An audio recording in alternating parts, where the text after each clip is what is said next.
Hello, welcome to Multiculturalism Happens Here. I am your host, Ruelas, and I work with Visions Inc., a nonprofit established in 1984. We are a catalyst for a more equitable world, where differences are valued and used for the benefit of all. Our goal is to be a resource to the people that are working hard every day to bring diversity and inclusion into their workplaces, churches, governments, and schools. Believing that the multiculturalism process of change can be a part of your journey in the success of a more equitable and inclusive tomorrow. Hello, welcome to episode number 8. In this episode, I will be having a conversation with Terry Berman. She is a senior consultant with Visions, and we're going to be having a conversation about working with schools, independent schools specifically. And in this conversation, we'll discuss what are some of the signs that your school is not healthy when it comes to diversity, equity, and inclusion, like retention of students of color or faculty of color. We will talk about asking the question of how can we create a safe space for all people with a focus on people of color and other minority groups. From there, we talk about 2 major first steps for setting yourselves up for success. The first one being starting a committee. Don't let your diversity, equity, and inclusion efforts fall on one person. The second one being making a commitment to ongoing work. With that said, let's get the conversation going. Well, I'm very excited to be having Terry with me today. You are one of my mentors, and it's been such an honor to get to be with you on this journey as I grow as a facilitator and as a consultant and as a person with visions. And so, Terry, welcome to the podcast. Thanks. And could you introduce yourself? Any, your name, pronouns, and any other IDs that come up for you. And then from there, we're going to talk about, if you could also talk about your history with visions. Sure. So my name is Terry Berman, and I am a white South African Jew, culturally and ethnically. And, other critical identities for me is that I'm queer, lesbian. Now I'm getting old, cisgender, middle class, you know, and I also consider myself a progressive and somewhat of an artist. Oh, nice. Yeah, I love that. Yeah. And so my life with Visions started in 89, where I took my first, what is now called PACE training. And I was very switched on, although I had a long background in doing sort of grassroots organizing. I had decided it was an area I really wanted to get into. And so when I landed in that experience, it was quite transformative for me. And I decided I wanted to become a consultant and do this work. And so it's been a long journey, and I have been doing it pretty much ever since. Wow, that's incredible. Since 89, were you Yeah. saying? That's when I started. I mean, that's when I met Visions, let's put it that way. It was not like immediate in terms of my ability to step into the work, but I was working at another organization called the Multicultural Training Resource Center, and that was doing work more around cultural competency, around HIV/AIDS, and substance abuse prevention. And did you say where you're located region-wise? Oh, I'm in California, Oakland, California. And so I want to talk a little bit about your history with visions in terms of your work and I guess specifically your work with schools. I'm not sure when I started working in schools, but it's been a really long time. I mean, I've worked in lots of different contexts, and I think my experience of the way the work sort of flows is that I would start in one type of organization. Like I remember doing a lot of work in domestic violence organizations, and then somehow I was working in all the domestic violence organizations, like local Yeah. TV organizations. So that's kind of, I think, how it happened with schools too. But I've been fortunate enough to have some long-standing relationships with schools, so that I've been involved in some schools for a long time. And that has given me, a lot of exposure into the experience of schools grappling with creating equitable and inclusive environments, particularly independent schools. I've done some work also in charter schools, very little work in the public school system. And some of that is just the nature of the system, that it's hard to get into.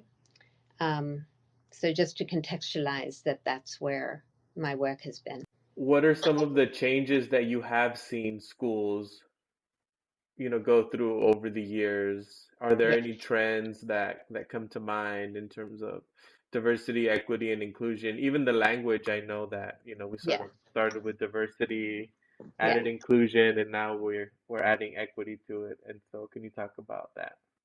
So I would say that the schools when I started this work and I entered into school systems, I think their orientation was very much from a diversity perspective. In other words, we need to diversify. And it was sort of the need to get more students of color to be, some of it was driven by their need to be accredited. They needed to have diversity in their school communities, Oh, interesting. Yeah. Some of it was driven by, a sense of this was the right thing to do, and some of it was driven because they saw like a turnover of their student body of color as well as some of their faculty of color, right? But the schools that I were was I when I think about what that I ended into had a very much a diversity focus, and we're not thinking about the need to examine their own institutional cultural practices that might be exclusionary.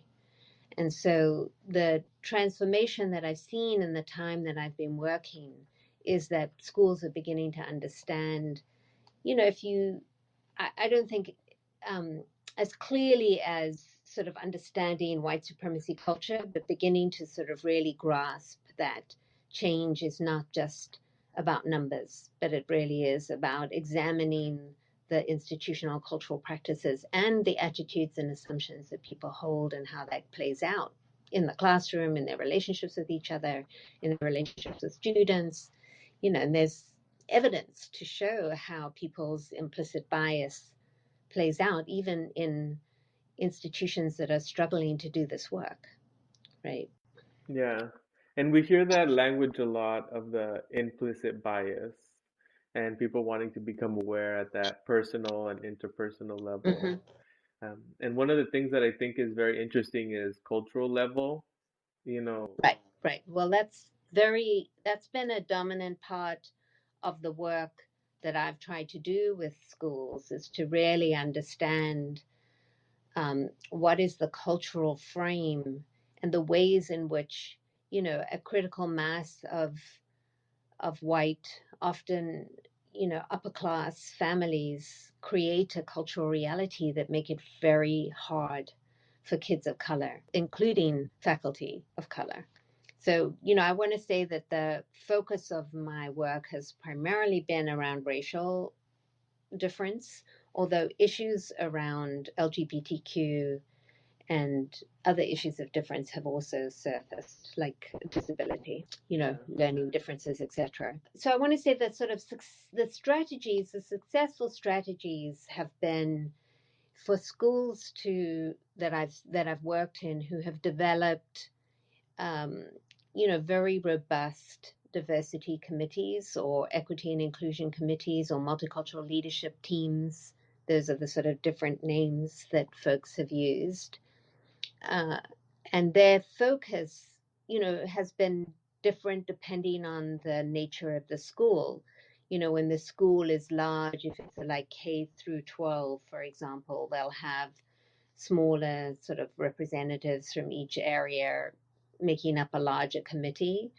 And some schools have diversity directors or equity and inclusion directors so that there's more than one person driving the work has been very effective. I have worked in school environments where the schools have been committed to ongoing work, and that has been very successful in really shifting the practices and the cultural foundations of schools, really kind of beginning to examine and understand what are the ways in which we show up.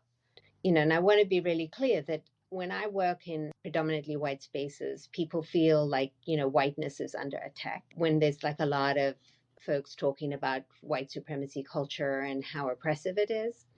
And for me, I think it's really important to understand that white people feel under attack as people, and they have a hard time understanding that people are speaking to the ways in which white supremacy culture is dominating the way everything operates, and that needs to be challenged and changed. So they don't know how to make the separation. They take it personally when in fact it's about a cultural critique. Yeah. And the need to do that cultural critique holds that there are ways in which white people show up that can be of value. It's just that it's the only way, and it's assumed as normal, and it's unnegotiated. So that's why we have to have those conversations about, is this the way we want to be? And is there the possibility that there might be multiple approaches and not just one way? So, it's kind of like the idea of either or versus both and. For me, it's like about how do we have both and so that I can, in my linear way of showing up in the world, be of value, but not discount somebody who has a more circular way of going about things, right? Yeah. And so I think that that's been a really critical part of the conversation.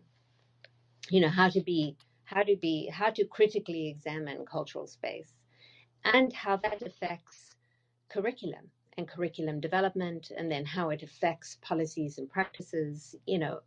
All of that has been really profound as I've worked in schools in an ongoing basis. Thank you, Terry, for this first podcast. So much to think about. Make sure to join us for our next podcast with Terry, where we continue our conversation around how we support schools around diversity, equity, and inclusion, and what are some of the major successes that we've seen when it comes to schools and their movement for creating room and safe spaces of empowerment for differences.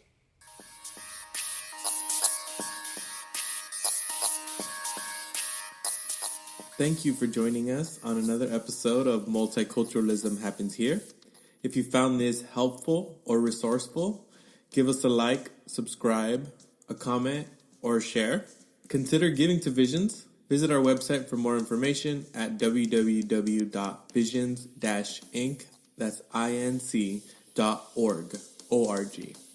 If you're interested in joining any of our workshops, trainings, or youth summits, you can find more information and registration on Eventbrite. And if you're interested in having us come to you, contact us for more information. I am Ruelas, wishing you a brand new day and a better way. Peace.